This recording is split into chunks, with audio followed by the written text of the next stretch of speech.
right, last one, number 3. Emily takes a trip, driving with a constant velocity of 89.5 kilometers per hour to the north, right? So that's a velocity. We've got a magnitude and a direction, except for a 22-minute rest stop. If Emily's average velocity is 77.8 kilometers per hour to the north, how long does the trip take? Okay, so some things I know right off the top. So I'm moving with a constant velocity, right? Constant velocity, so it's just v, is equal to 89.5 kilometers per hour north. Okay. I also have an average velocity. Okay, so that means that at some point the velocity can go up, it can go down, but on average, it's 77.8 kilometers per hour, same direction. Right, and conceptually, you guys are okay with this, right? My constant velocity, when Emily's actually moving, is 89.5 kilometers per hour. Yeah? But she does take a break.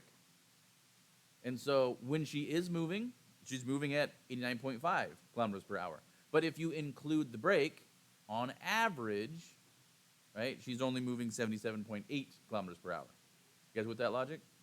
Because again, use your common sense when it comes to physics when you're thinking about setting up your equations, because your common sense is a really, really strong ally. Force is a powerful ally. Now we have a time for rest. The equal signs aren't looking so hot today. Of 22 minutes. So these are the things that I know going into this calculation. Now, we know from our notes that delta x is equal to my velocity multiplied by time. And phone's ringing. Phone ring. If you're wondering where I'm getting this equation from, it's the exact same equation that I used up here, number 1, just rearranged. Right? It's the exact same one. It's just rearranged for whatever purpose I need it for. Right? So it's not like you're memorizing a whole bunch of different equations. You're memorizing one, and then you rearrange it based on your needs. So I'm rearranging here to solve for, to set this up for delta x, or sorry, I'm actually going to solve for delta t, sorry. But this is the same thing as velocity.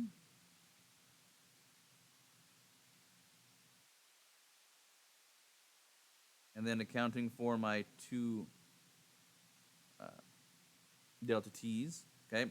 So my average velocity, okay, is the same thing as my constant velocity if you take the rest time away from the total time. Makes sense, yeah? Now, what that's going to allow me to do is actually rearrange this equation and solve for the delta t that I want, right? Because the question says, how long does the trip take? The total time. The total time.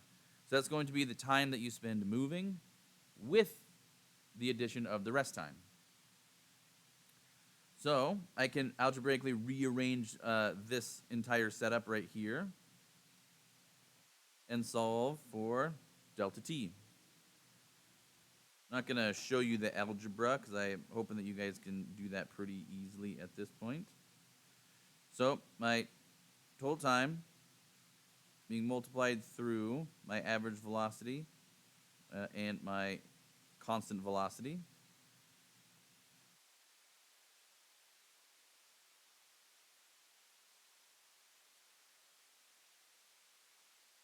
And now, again, algebraically, I'll be able to solve for delta t. Again, divide both sides by this term right here, average velocity minus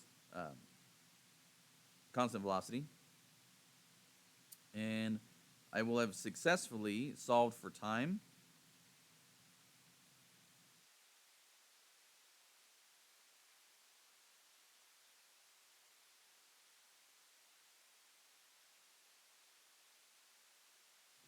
Now, if you are looking at this setup and you're confused about why the sign conventions on average velocity, and then also this velocity have changed, it's because I'm simply moving this negative sign through the rest of the equation, right?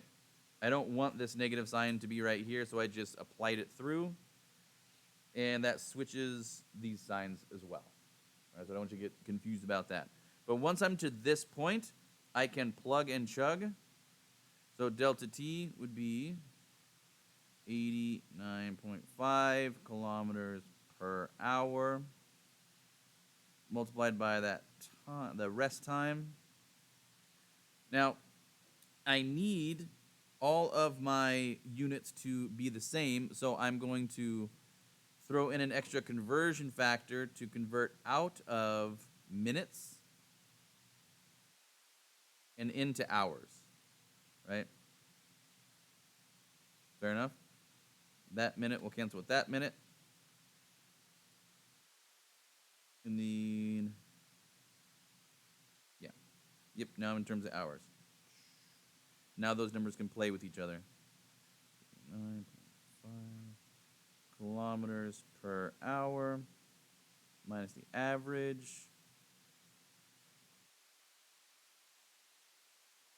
And that, my friends, is what you're going to plug into your calculator.